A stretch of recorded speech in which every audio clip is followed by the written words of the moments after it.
Salam saudara yang dikasihi Tuhan, jumpa lagi di channel ini.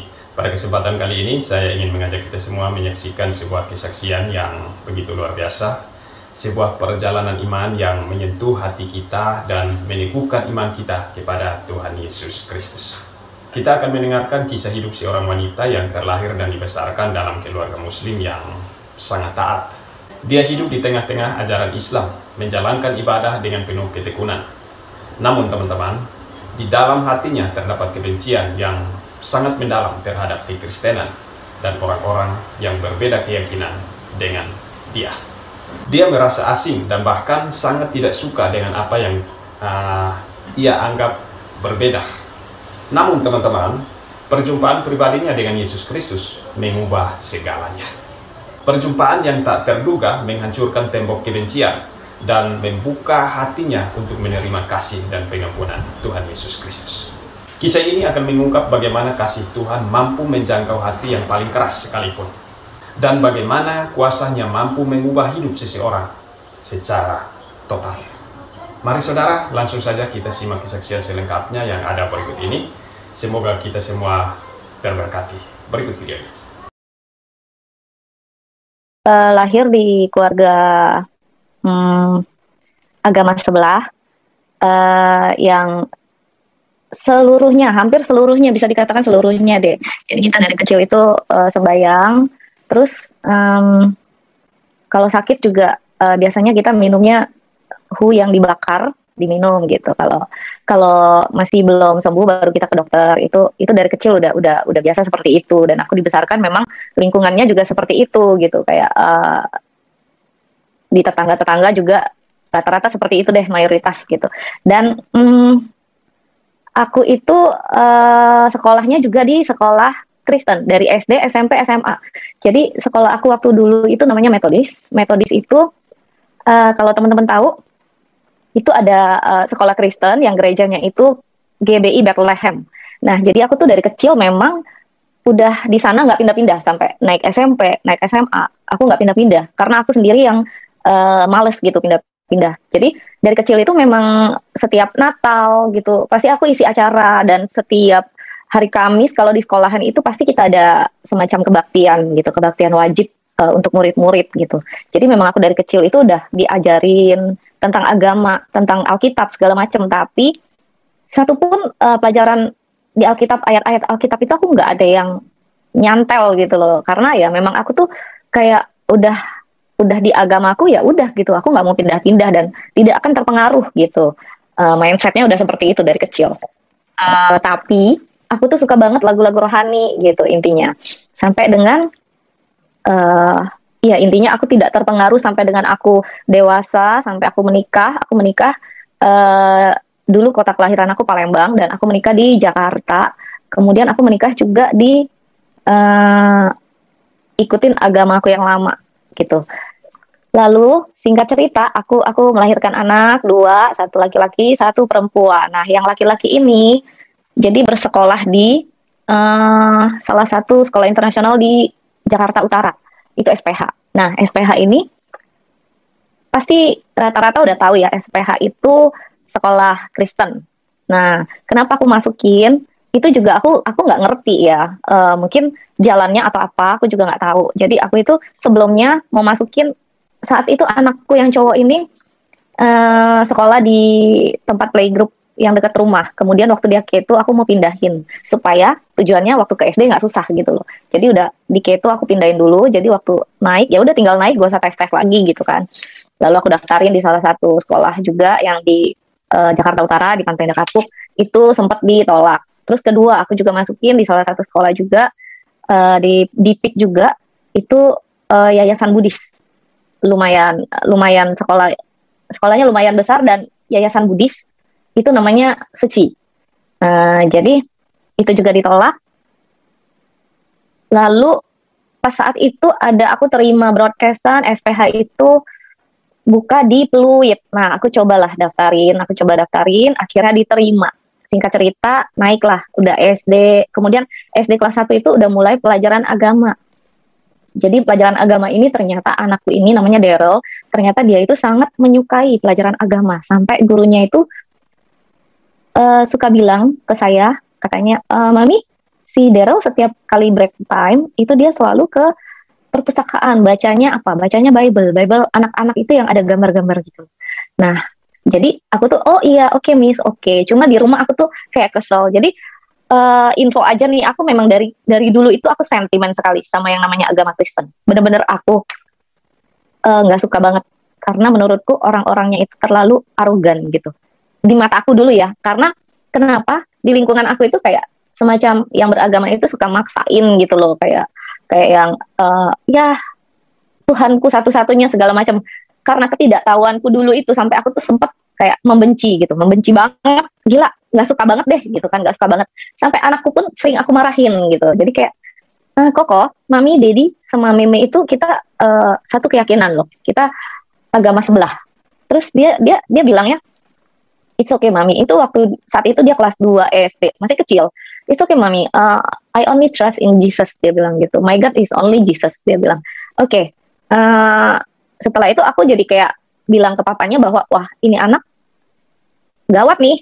Dia anak cowok, anak nomor 1. Nanti gimana gitu loh. Kalau di tradisi kita kan anak cowok itu harus kayak meneruskan. Jadi kayak sembahyang leluhur segala macam gitu. Kebetulan orang tua saya yang laki-laki, papa saya tuh udah nggak ada. Jadi saya tuh mikir gitu. Kalau Daryl Kristen gimana ya, nanti yang sembayangin bokap siapa gitu kan, penerusnya gitu. Sampai aku sempat pusing saat itu. Aku mau pindahin. Aku coba daftarin lagi di salah satu sekolah lagi di Pluit juga yang tidak yang universal agamanya. Ada salah satu sekolah juga. Kemudian itu dia kelas 3 naik kelas 4 ditolak juga. Lalu aku terusin dong kelas 4 ke kelas 5, lanjut 3 ke 4 lanjut, 4 ke 5 aku coba lagi balik lagi daftarin ke Seci, ditolak lagi gitu. Jadi ya entah, aku juga nggak tahu jalannya atau apa ya, aku juga nggak ngerti. Intinya dia sampai hari ini masih di SPH dan sekarang itu dia udah SMP gitu. Jadi long story short, kenapa aku bisa mulai galau itu karena anakku ini setiap hari dia selalu pulang sekolah itu selalu cerita tentang Jesus lah. Terus dia suka cerita tentang Noah. Noah itu aku juga baru tahu, saat itu aku nggak tahu Noah itu apa, siapa. Ternyata Nabi Nuh gitu. Dia cerita aku juga nggak tahu apa gitu loh. Jadi sejak itu aku tuh kayak mulai ada satu pergumulan yang mana tadinya itu aku sangat kuat banget sembayangnya gitu loh. Kuat banget sampai yang sampai satu titik aku merasa kayak mulai itu di 2017 mulai bergumul ya. 2016 mulai bergumul, 2017 kemudian itu aku udah mulai agak jarang-jarang sembayang, tapi aku tetap nggak mau menoleh ke Kristen gitu, tetap sampai pada akhirnya di bulan Februari, ingat banget saat itu Februari tahun 2017 itu aku dapat satu mimpi. Nah setiap kali kalau aku cerita mimpi ini pasti aku nangis gitu. Jadi di mimpi ini aku tuh lagi berjalan di satu padang gurun. Padang gurunnya luas sekali, ada jalan satu tapak, aku jalan ke depan. Aku sedang jalan ke depan menuju ke sebuah vihara. Waktu aku berjalan, tiba-tiba aku mendengar satu lonceng gereja. Kayak gereja, kalau dulu di sekolahanku itu sebelahnya kan gereja Katolik, gereja Pentakosta. Nah, sering banget denger lonceng seperti itu, dan di mimpi ini aku dengerin persis. Jadi lonceng itu sayup-sayup dari kejauhan, semakin aku melangkah semakin jelas. Aku melangkah ke depan tapi suara dari belakang itu semakin jelas gitu loh. Loncengnya semakin jelas. Kemudian aku penasaran, aku berbalik badan. Saat aku berbalik badan, aku melihat sebuah gereja besar dan di atasnya ada tanda salib. Begitu aku lihat, itu sekujur tubuh itu kayak merasakan satu damai gitu loh. Cuma aku tuh tetap menemboki diri, tetap aku kayak waktu aku lihat sih memang gila gereja terus kayak damai. Tapi balik lagi aku langsung enggak. Aku langsung balik badan lagi, mau maju lagi. Begitu aku jalan 2 langkah 3 langkah ke depan, tiba-tiba ada satu sosok putih turun dari atas, berjubah putih, rambut sebahu, dan yang mana aku yakin banget itu adalah Yesus. Dia berdiri tepat di depan aku, jarak sekitar 2 meter 3 meter gitu ya. Dia berdiri tepat di hadapan aku tanpa berkata-kata. Dia tidak berkata-kata. Dia hanya menatap, melihat ke arahku, tapi mukanya sangat bersinar silau. Jadi aku nggak bisa lihat mukanya, tapi aku tahu itu Yesus. Karena begitu aku lihat dia, damai, lebih damai lagi dari sebelumnya. Sebelum yang aku menghadap ke belakang, lebih lagi berkali lipat damainya, dan kayak badan aku tuh, sekujur badan tuh merasakan yang tidak pernah aku rasakan gitu. Tapi nggak lama dari mimpi itu, aku terbangun. Waktu aku bangun, aku masih merasakan damai yang begitu luar biasa sekali. Cuma lagi-lagi aku memasang tembok. Langsung aku kayak berpikir bahwa oh enggak, ini cuma bunga tidur. Enggak mungkin gitu loh. Kayak enggak mungkin, masa sih aku harus pindah ke Kristen gitu loh. Mungkin banget. Enggak deh. Nah, jadi sejak akhir itu aku sempat gak cerita ke siapapun. Aku nggak cerita ke siapapun karena menurutku ya aku menolak itu. Tapi semakin aku menolak, semakin dipikir, maksudnya gimana ya? Aku menolak, tapi aku nggak bisa pungkiri bahwa mimpi itu sangat bikin aku jadi kepikiran terus gitu loh.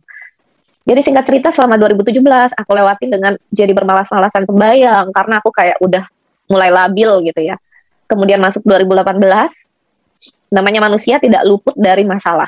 Jadi di 2018 ini aku menghadapi berbagai masalah yang mana aku tuh kayak mencari Tuhanku itu siapa gitu. Sampai pada satu titik aku tuh kayak berpikir bahwa aku udah sembahyang segitu rajinnya, tapi sampai saat itu dari aku kecil, kalau ditanya Tuhanku itu yang mana, aku nggak tahu. Saking banyak yang aku sembayangin gitu loh. Saking banyaknya yang aku sembayangin sampai aku nggak tahu. Sebenarnya Tuhan aku itu siapa? Aku nggak tahu. Kalau yang dulu aku benci, agama Kristen, itu jelas mereka ada Tuhan. Tuhan mereka satu, Tuhan Yesus. Saat itu aku berpikir, Tuhan aku yang mana? Aku nggak tahu. Aku tuh kayak lagi butuh sosok yang bisa aku tempat aku mengadu gitu loh. Karena selama ini aku sembahyang juga aku nggak ngerti untuk apa. Cuma yang aku tahu dari dulu aku sembahyang itu cuma kayak minta rezeki, minta sehat, ya begitu aja terus gitu loh. Sembahyangnya itu ya nggak jauh dari itu. Permintaan apa? Jangan sakit, minta rezeki, ya minta sehat, minta rezeki, minta bisnis dilancarkan, ya seperti itu aja. Jadi kayak tidak ada hubungan khusus di mana kita bisa ngobrol, bisa bersekutu gitu loh. Sampai pada saat itu aku makin kayak bertanya-tanya, aku makin labil, dan sampai satu masa itu aku ketemu lagi sama teman lama aku, teman kecil aku. Dia orang Palembang, namanya Teresia. Melalui dia aku banyak dibukakan lah gitu. Mataku dibukakan. Jadi yang sebelumnya aku itu suka menolak untuk ketemu dia karena aku di 2018 itu dia sudah 1 tahun menerima Tuhan Yesus. Yang tadinya backgroundnya seperti aku juga gitu. Kita sembahyang, kita yang kuat banget sembahyang gitu kan. Jadi pas 2018 itu dia udah 1 tahun di dalam Tuhan, dan dia jadi pendoa hingga hari ini di GMS Palembang. Kemudian aku itu selalu menghindar, setiap kali aku pulang Palembang aku selalu menghindar untuk ketemu dia. Inti cerita, berapa bulan 1 kali aku sempat pulang, sampai akhirnya aku yang cari dia, karena entah kenapa kayak ada dorongan untuk cari dia gitu loh. Tapi aku sempat maju mundur sampai akhirnya benar-benar aku ketemu di satu coffee shop, yang mana dia juga udah tahu kalau aku tuh sangat nggak suka kalau dia cerita tentang Tuhan. Jadi saat terakhir kali ketemu itu dia benar-benar nggak bahas apapun tentang Tuhan gitu loh. Justru aku yang kayak jadi kayak bertanya-tanya, aku pengen tanya, kayak ada yang dorong gitu loh.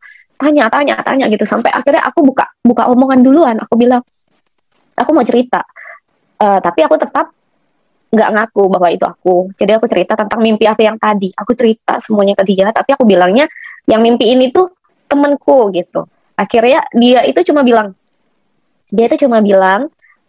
sampaikan ke teman kamu, Tuhan Yesus itu amat sangat mengasihi kamu, mengasihi teman kamu, dia bilang gitu. Waktu aku mendengar kayak gitu ya, aku jadi langsung kayak merinding dan tiba-tiba kayak pengen nangis, cuma aku tahan-tahan gitu. Kayak aku pengen denger lagi. Lalu aku tanya lagi sampai 3 kali. Aku pengen banget denger dia mengulangi kalimat Tuhan Yesus amat sangat mengasihi temanmu gitu. Dan luar biasa, satu kalimat itu bikin aku tuh kayak wow gitu loh. Dan bikin aku nggak bisa kayak kepikiran terus sampai aku pulang kepikiran terus. Dan satu hal yang di luar logika ya, saat kita bercerita tentang mimpi itu, aku nggak tahu apa itu satu kebetulan atau enggak. Di luar coffee shop itu hujan besar sekali. Sampai akhirnya pas kita pulang, itu aku basah-basahan lari ke mobil, lalu aku nyetir, di jalan itu aku setel lagu Indonesia, lagu pop Indonesia yang tidak ada hubungannya sama sekali dengan lagu rohani. Setelah 2 lagu, tiba-tiba lagu ketiga, lagu rohani yang muncul, dan itu bikin aku sangat merinding gitu loh. Lalu aku langsung telepon ke temanku ini yang Teresia, aku bilang, kenapa kok kayak begini, aku jadi takut gitu loh. Terus dia bilang, kamu jangan takut, itu Roh Kudus, dia bilang, enjoy aja dia bilang gitu. Jangan merasa itu satu hal yang menakutkan. Tapi walaupun aku bilang aku takut, tapi di hati aku tuh sebenarnya bukan setakut itu, cuma aku kayak bingung aja, kok begini gitu loh, kok begini, tapi nggak ada ketakutan yang sampai gimana tuh, enggak ya, cuma kayak bingung kok aneh gitu loh. Lalu kemudian aku pulang mandi, siap-siap malamnya, siap-siap tidur. Waktu tidur ini, nah saat-saat inilah, beberapa hari ini pergumulan aku satu persatu kayak mungkin mulai merasakan jamahan ya, aku juga nggak tahu. Jadi malam itu tiba-tiba aku kepikiran untuk besoknya, kebetulan hari Minggu, aku kepikiran untuk ikut temanku ini ke gereja GMS yang Palembang. Jadi aku setel alarm jam 7 pagi, tapi setelah aku taruh handphone, aku mau siap-siap tidur, aku langsung kayak ada di hati aku ada yang bilang, ngapain ke gereja, ngapain, gak ada kerjaan banget sih, mendingan lu tidur gitu. Ya juga ya, mendingan tidur gitu, lu ngantuk lah, bangun jam 7 gitu. Mumpung di Palembang nggak harus urusin anak kan, jadi bisa bangun siangan gitu kan. Ya udah deh, aku matiin dong alarmnya, aku matiin. Lalu aku tidur. Ternyata yang terjadi adalah setengah lima subuh aku bangun dan nggak bisa tidur lagi. Aku bolak-balik kayak di kamar itu kayak berasa panas banget. Aku setel AC udah pol banget. Padahal itu AC itu sebenarnya nggak rusak, cuma kayak akunya aja yang kayak kepanasan dan kayak gelisah, nggak bisa tidur. Setengah 5 ke setengah 6, setengah 6 ke setengah 7, 2 jam bener-bener aku nggak bisa tidur. Sampai akhirnya aku memutuskan untuk chat. Aku chat ke temanku, aku bilang, lu gereja jam berapa? Jam 9. Aku mau ikut dong. Langsung dia tanpa basa-basi dia bilang, oke, setengah 9 gue jemput, dia bilang gitu. Oke, singkat cerita, ikutlah ke gereja. Di gereja itu tadinya aku cuma pengen denger lagu rohani karena udah lama gitu kan. Karena memang aku suka lagu rohani. Waktu di gereja itu aku merasakan damai banget gitu loh. Nggak bisa dipungkirin bahwa aku merasakan damai banget, dan sempet aku meneteskan air mata di situ. Lalu setelah selesai gereja, temanku ngajak makan siang bareng di sana. Dia bilang, tadi pagi aku itu saat teduh jam 5 pagi, aku mendengar suara Tuhan bahwa dia bilang, dia kan cuma bilang begitu katanya. Yang artinya adalah dia langsung ini tembak katanya. Yang mimpi itu lu kan, bukan temen lu, dia bilang gitu. Aku tuh langsung kayak wow, hebat banget ya, kok bisa tahu gitu loh. Dia bilang, aku tuh nggak tahu apa-apa, cuma tadi pagi tuh aku mendengar suara Tuhan bilang dia orangnya gitu. Akhirnya aku jujur. Nah dari sanalah aku mulai banyak sekali pertanyaan ke dia. Tuhan itu siapa, segala macam. Tuhan itu emang bener ada, bla bla bla bla, banyak banget aku kasih pertanyaan ke dia. Dia cuma bilang satu kalimat, dia bilang, nanti malam sebelum tidur kamu doa, dan kamu bilang begini, Tuhan, kalau memang kamu itu nyata, kasih aku pertanda gitu loh. kasih aku pertanda bahwa Tuhan itu ada, Tuhan itu nyata gitu. Aku ikutin. Jadi malam itu sebelum tidur malamnya aku berdoa seperti itu, dan terjadi lagi paginya aku bangun seperti yang tadi aku cerita. Subuh aku bangun dan aku merasa bolak-balik kepanasan padahal AC-nya nggak rusak gitu. Aku cerita ke dia bilang kamu itu lagi kepenuhan Roh Kudus, dia bilang gitu. Jadi sejak itu tuh aku kayak pengen ketemu dia terus, pengen ngobrol tentang Tuhan gitu, pengen banyak tahu gitu kan. Sampai akhirnya aku pulang ke Jakarta, dan memang di sana itu, di perjalanan pulang itu aku merasakan itu yang namanya kasih mula-mula, yang aku merasakan di sepanjang jalan aku menuju ke rumah itu. Aku lihat dari mobil, jendela mobil aku lihat keluar itu kayak jalanan itu, aku tuh kayak melayang-layang tapi indah gitu, indah banget rasanya, kayak aku berada di satu tempat yang baru, tapi rasanya damai luar biasa, indah banget, sekeliling aku tuh indah banget gitu loh. Nah itu yang aku baru ketahui adalah kasih mula-mula yang mana aku dari kecil, dari aku lahir sampai aku besar nggak pernah aku rasakan, sama sekali nggak pernah aku rasakan. Sampai di rumah, orang pertama yang aku cari itu anakku yang cowok. Kemudian aku bilang ke dia, aku bilang, Koko, sekarang mami trust in Jesus. Terus dia sempat ngomel sedikit, dia bilang sih, I know, dia bilang, mami tuh hate Jesus dari dulu, dia bilang gitu. Terus aku bilang ke dia, Koko, mami tuh nggak pernah hate Jesus, tidak pernah. Tapi mami tuh nggak kenal Jesus itu siapa. Jadi mami tuh selalu marahin Koko, bukan berarti mami hate Jesus. Tapi sekarang mami trust in Jesus. Terus aku minta Koko boleh nggak Koko doain mami gitu loh. Yang aku tuh sangat amazed banget bahwa selama ini aku nggak pernah tahu dia itu bisa doa, nggak pernah tahu dan nggak pernah mau tahu. Ternyata dia bisa, dia doain aku saat itu, dan dia bilang, thank you God, mami healing, dan mami tuh kasih happiness intinya gitu loh. Jadi aku tuh berpikir healing tuh healing apa? Mungkin ya sampai hari ini aku berpikir mungkin saat itu yang dia maksud itu selama ini aku tuh nggak kenal Tuhan. Jadi sekarang aku udah sembuh karena aku udah kenal Tuhan gitu. Itu yang aku tangkap sih. Lalu singkat cerita, aku ke gereja setiap hari Minggu itu di GMS Jakarta di Central Park, dan aku sampai hari ini juga aku tertanam di sana dan aku lumayan bertumbuh di sana. Cuma ya aku belum sempat pelayanan karena setelah aku ikut kelas untuk pelayanan udah lulus 2 kelas, kemudian sampailah pandemi gitu, COVID, jadi aku belum sempat pelayanan. Inti cerita, waktu aku balik ke Jakarta itu aku minta ke teman Palembangku bahwa aku tuh mau cari semacam konsel tapi di sekitar rumah yang di Jakarta Utara, apakah ada, tolong dicariin gitu loh. Lalu dari pihak gereja sambungin ke seseorang bernama Maria, dan yang mana Maria ini adalah teman kantorku sendiri yang luar biasa. Tuhan udah atur semuanya, yang aku nggak sangka-sangka ternyata teman kantor aku sendiri, dia itu leader di salah satu cell group di dekat rumah gitu. Jadi intinya aku sampai hari ini bertumbuh di cell group itu di CG18, dan ya aku berterima kasih banget untuk leaderku juga, untuk GMS juga, sampai hari ini aku masih ada di sini, dan aku juga sekarang melayani punya satu ministry di Clubhouse yang baru banget di bulan Maret kemarin. Ya puji Tuhan berjalan lancar sampai dengan hari ini. Yang tadinya aku selalu berpikir aku itu nggak pernah layak gitu loh. Maria ini sering banget dia yang suruh aku untuk ikut kelas MSC 1, MSC 2 kalau di GMS itu, untuk bisa pelayanan harus lulus 2 kelas itu. Dan Maria ini yang selalu bilang ke aku, mensupport aku untuk ikutlah gitu. Tapi aku nggak pernah, setelah kelas juga aku kayak setengah hati, kayak nggak niat, karena aku selalu kayak ketawa aja. Enggak lah, aku nggak mungkin lah aku melayani, aku nggak mungkin lah pelayanan, buset, kayak aku tuh masih daging banget, aku masih manusia banget yang penuh dosa, aku nggak mungkin lamar pelayanan seperti itu, nggak mungkin, aku selalu bilang gitu. Kemudian ini aku belum cerita ke ministry ya. Lalu perjalanan tadi aku udah terima Tuhan nih, aku udah terima, intinya aku tertanam di sel grupnya Maria ini. Aku ikut 1 kali sel grup saat itu, dan aku memutuskan langsung untuk baptis. Maria ini sempat bilang, kamu harus daftar dulu, nanti aku daftarin.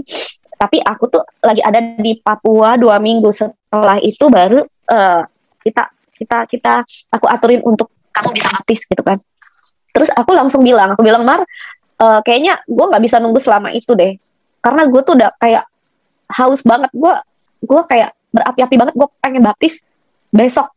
Aku bilang itu besok, langsung besok.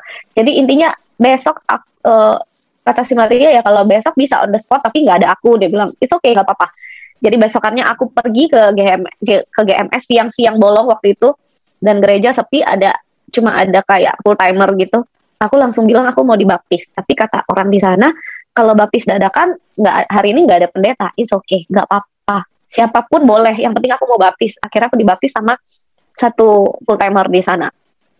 Oke, intinya kenapa aku sangat sangat berapi-api banget. Iya, dalam berapa hari itu kayak hati aku tuh kayak ada dua suara gitu loh. Yang satu bilang baptis, baptis. Yang satu bilang jangan, jangan, jangan. Jadi aku tuh tahu banget nih, kayaknya pekerjaan iblis yang kayak suruh jangan, jangan, jangan, jangan.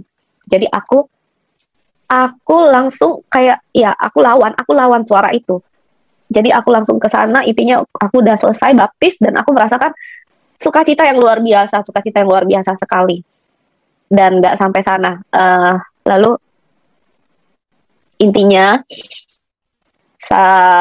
waktu saat itu 6 bulan pertama, memang aku kayak ke gereja itu secara sembunyi. Karena apa? Suami juga belum terima gitu. Tapi aku yakin one day dia pasti juga terjamah. Jadi sempat perjalanan aku sempat kayak luar biasa struggle juga. Kayak ke gereja itu selama 6 bulan aku mesti bohong bahwa aku ada meeting lah, aku ada coaching kelas lah gitu-gitu. Dan kalau aku cell group itu aku selalu bawa anak, karena itu kan malam jam 7, setengah 8. Memang rumahnya deket di kompleks sebelah, jalan kaki pun bisa gitu. Tapi aku selalu bawa anak dengan alasan anakku mau main sama anak Maria gitu. Jadi selama 6 bulan itu aku jalani dengan seperti itu, dengan berbohong ya. Tapi ya berbohong di sini bukan karena mau berbohong gimana ya, bukan berbohong, intinya kayak apa ya, untuk kebaikan lah gitu, karena ya belum saatnya gitu. Dan aku yakin sih sampai hari ini juga ya pelan-pelan lah ya, sampai hari ini pun suami masih belum belum percaya, tapi udah much better banget karena dia udah nggak ngelarang kayak aku kesaksian kayak begini.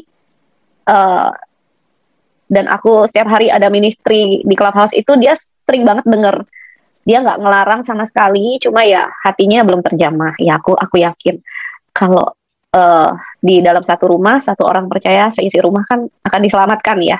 Itu ya cuma butuh proses aja sih. Yang penting ya kita tetap di dalam Tuhan dan bersabar. Dan so far anak-anakku percaya Tuhan dua-duanya. Dan keluarga besarku juga mayoritas belum.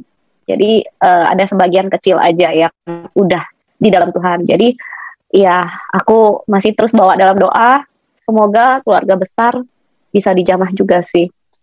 Jadi seperti itu, sampai akhirnya aku cerita sedikit tentang pelayananku yang sekarang.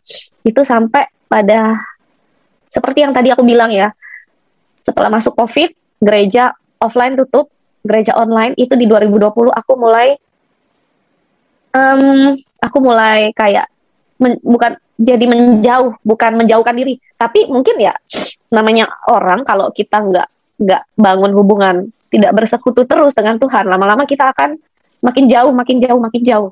Dan memang ikut Tuhan itu nggak seperti yang tadi aku bilang, kasih mula-mula yang indah, indah betul. Itu kasih mula-mula itu luar biasa, tuh nggak akan bisa ditemukan kalau kita tuh nggak di dalam Tuhan, nggak akan bisa dimanapun itu. Aku jamin nggak akan bisa ketemu perasaan seperti itu. Tapi kasih mula-mula itu ya nggak seterusnya kayak gitu. Kita ikut Tuhan tuh untuk kita naik kelas ya banyak rintangannya. Untuk kita naik level itu banyak sekali rintangan yang harus kita hadapi.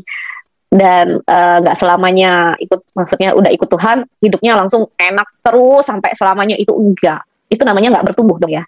Jadi intinya di 2020 itu aku sempat menjauh sampai temanku cewek-cewek. Saat itulah Tuhan mengizinkan, aku yakin itu dibikin sama yang melakukan iblis, tapi Tuhan mengizinkan karena dia punya maksud di balik itu. Dia punya satu rencana besar, satu rencana indah di balik musibah aku itu. Jadi inti cerita, saat itu aku perjalanan ke airport mau pulang ke Jakarta, udah selesai liburan, dan di saat itulah aku kepleset di pinggir jalan, ada jalanan lumut, jalan turunan, aku kepleset, kakiku sebelah kanan patah, langsung nggak bisa bangun, dan digotong sama teman-teman, langsung kita ke airport, pakai kursi roda, gitu sampai Jakarta, aku langsung ke UGD. Sampai UGD di ronsen, dokter bilang harus dioperasi gitu kan, harus dioperasi. Aku tuh sampai kayak berasa dunia itu kayak runtuh banget, karena aku merasa gila. Aku aktivitas semuanya, kerjaan aku semuanya aku pakai kaki gitu. Aku mau foto-foto, mau apapun semua pakai kaki gitu loh. Jadi kayak aku sempat di satu titik aku merasa kayak gini. Aku bilang, Tuhan, kok harus begini? Aku harus begini gitu loh. Kemudian saat itu aku nggak langsung tindakan. Aku tunggu 2-3 hari. Jadi cuma dililit aja 2-3 hari. Kemudian aku cari dokter yang lain karena aku nggak mau dioperasi. Dokter kedua juga bilang dioperasi, dia bilang gitu.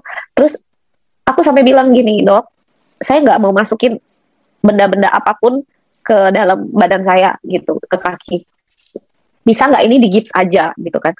Terus dokter bilang, beruntung kamu patahnya itu belum bergeser. Kalau kamu kalau kamu telat datang dan udah banyak dipakai kakinya, mungkin kemungkinan akan bergeser dan udah nggak bisa digips. Jadi kita kalau memang ibu mau gips, ya kita coba gips, tapi penyembuhannya akan lebih lama. Dia bilang lebih lama, mungkin bisa 3 bulan 4 bulan gitu, nggak bisa beraktivitas.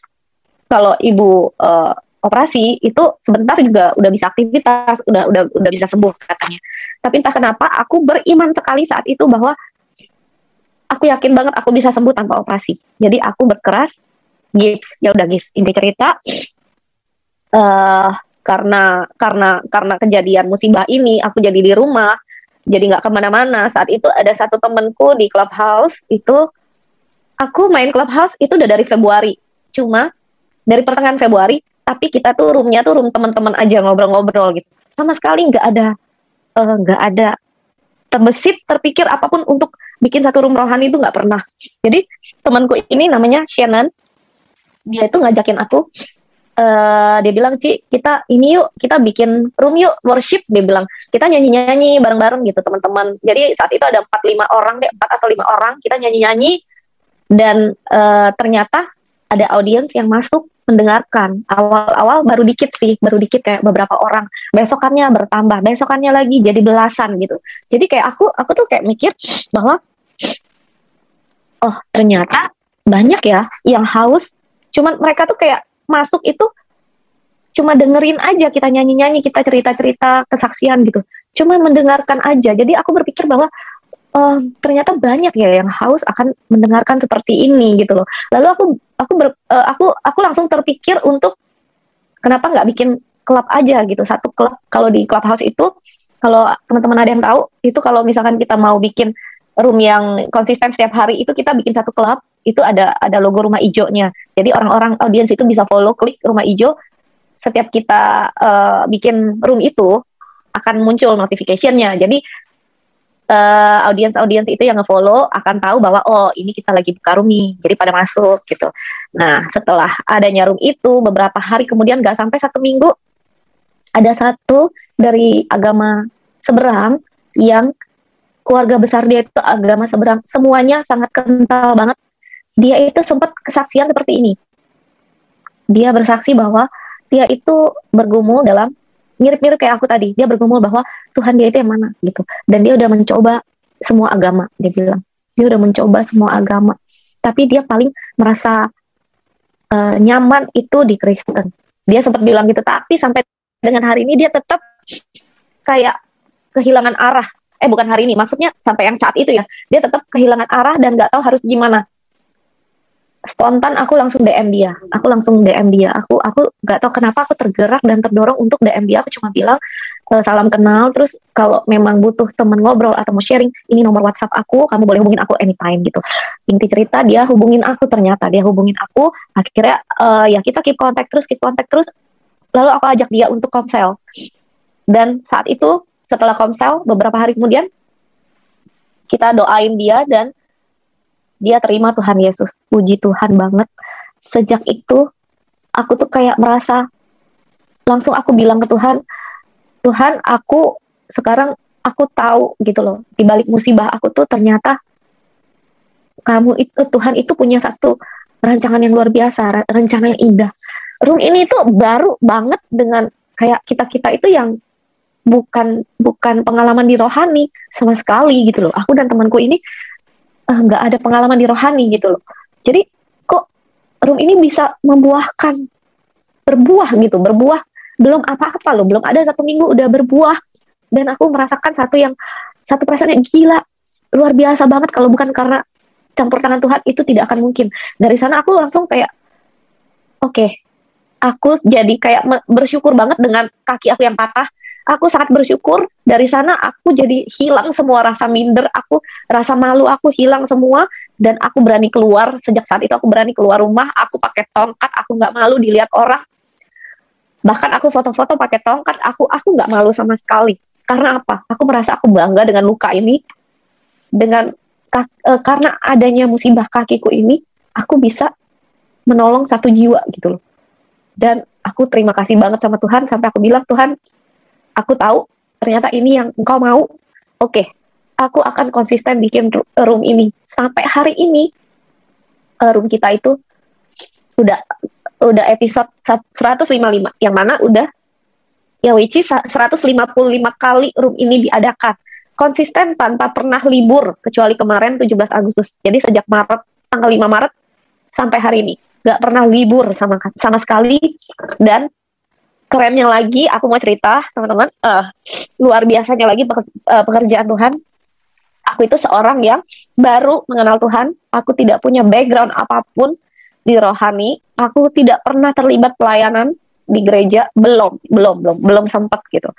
Dan aku juga masih bisa dikatakan meraba-raba untuk ayat Alkitab. Aku tidak menguasai, dan aku juga gak bisa sharing firman, aku cuma bisa sharing kesaksian yang pernah aku alami seperti sekarang ini. Jadi aku benar-benar totally itu satu orang yang bisa dikatakan bahwa ia gak bisa apa-apa di rohani, itu gak punya pengalaman apa-apa, bayi banget, bayi merangkak istilahnya gitu loh.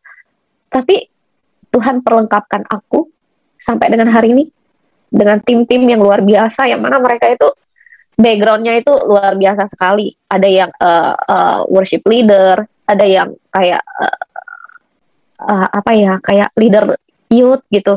Ada juga yang bahkan banyak diantaranya anak-anak pendeta, dan mereka itu semua orang-orang hebat di gerejanya masing-masing. Jadi di ministry clubhouse aku ini namanya Worship His Holy Name, WHHN, itu kita dari berbagai gereja bersatu.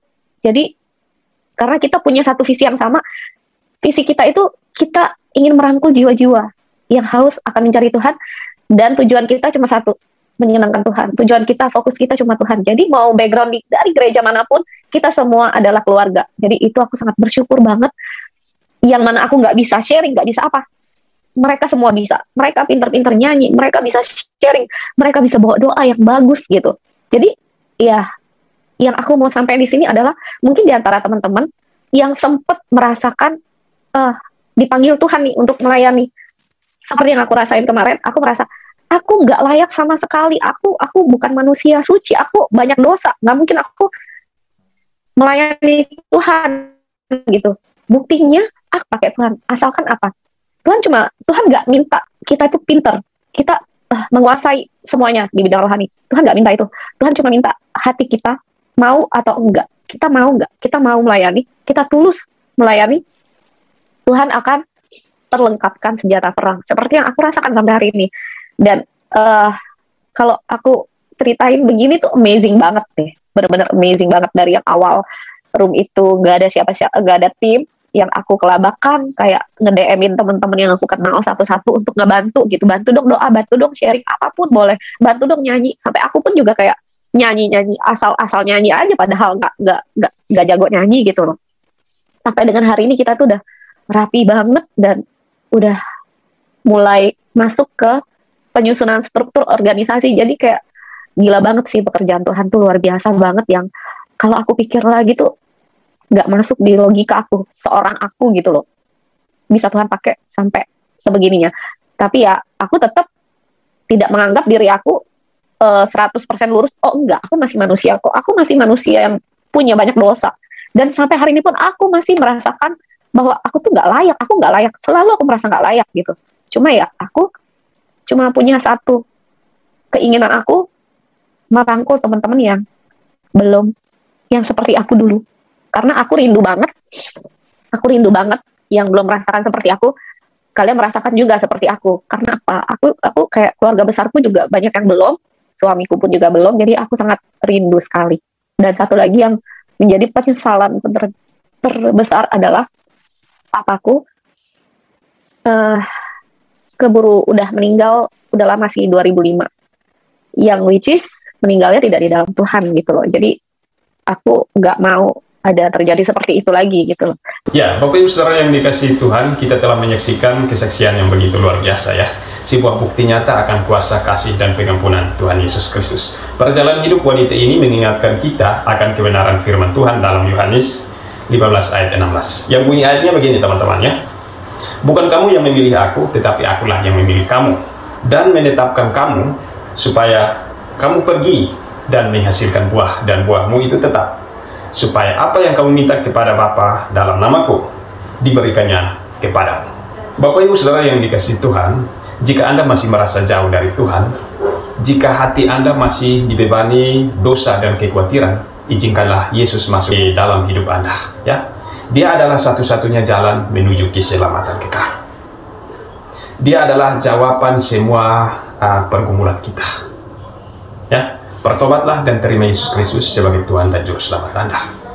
Jangan tunda lagi saudara ya, karena hanya Dia satu-satunya Tuhan dan Juru Selamat kita.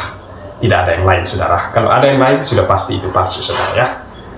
Demikian video ini, semoga dapat menjadi berkat bagi kita semua. Oh ya teman-teman, sebelum kita berpisah, silakan share video ini sebanyak-banyak supaya dapat menjadi berkat bagi banyak orang. Shalom.